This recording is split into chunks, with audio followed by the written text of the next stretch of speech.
Hello and welcome to French Philosophers React, a philosophical take on the news headlines for today, September 9th, 2024. This is an AI-generated podcast and can make mistakes.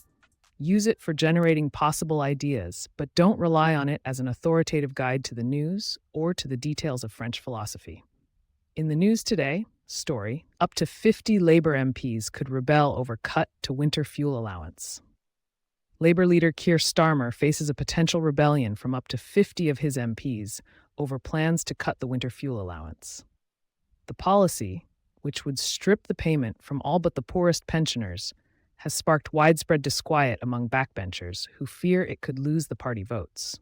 While few are expected to vote against the policy, many may abstain or be absent in Tuesday's vote. Starmer has urged his MPs to support the measure, despite conceding it is unpopular. The rebellion comes as 12 Labour MPs have signed a Commons early day motion expressing alarm at the plan. So what might French philosophers have to say about this news item? As we delve into the intricacies of the winter fuel allowance debacle, it becomes apparent that the crux of the issue lies not in the policy itself, but in the manner in which it is being implemented. The story reveals a stark disconnect between the Labour leadership and its backbenchers, with up to 50 MPs potentially rebelling against the proposed cuts. This chasm can be attributed to what French philosopher Paul Sartre would term bad faith, a deliberate avoidance of acknowledging the reality of one's situation. Sartre's concept of bad faith is rooted in his existentialist philosophy, as outlined in Being and Nothingness. According to Sartre, human beings have the unique capacity for self-awareness, which enables us to confront our own freedom and the responsibility that comes with it. However, this awareness can be overwhelming, leading individuals to engage in bad faith, a form of denial that allows them to escape the anxiety of making choices. In the context of the story, Labour leader Keir Starmer's concession that the policy is unpopular, yet urging his MPs to support it despite their reservations, exemplifies this notion. By downplaying the potential backlash and emphasizing the need for fiscal sacrifices, Starmer is effectively sidestepping the complexities of the issue. This avoidance mechanism allows him to temporarily alleviate the discomfort of facing opposition from within his own party.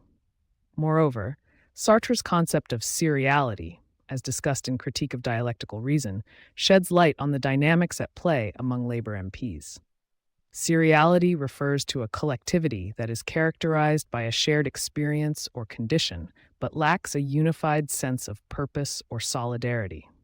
In this case, the Labour backbenchers are united in their opposition to the policy, yet they remain isolated in their individual concerns and fears. The fact that only 12 Labour MPs have signed an early day motion expressing alarm at the plan suggests that many others may be hesitant to publicly voice their dissent. This hesitancy can be seen as a manifestation of seriality, where individuals are bound together by their shared unease but fail to coalesce into a cohesive unit. Furthermore, Sartre's notion of praxis, the unity of theory and practice, is particularly relevant in this context. Praxis involves the integration of intellectual understanding with practical action. In the story, we see a disconnect between the theoretical justification for the policy, i.e., the need for fiscal sacrifices, and the practical reality of its implementation, i.e., the potential harm it may cause to vulnerable populations.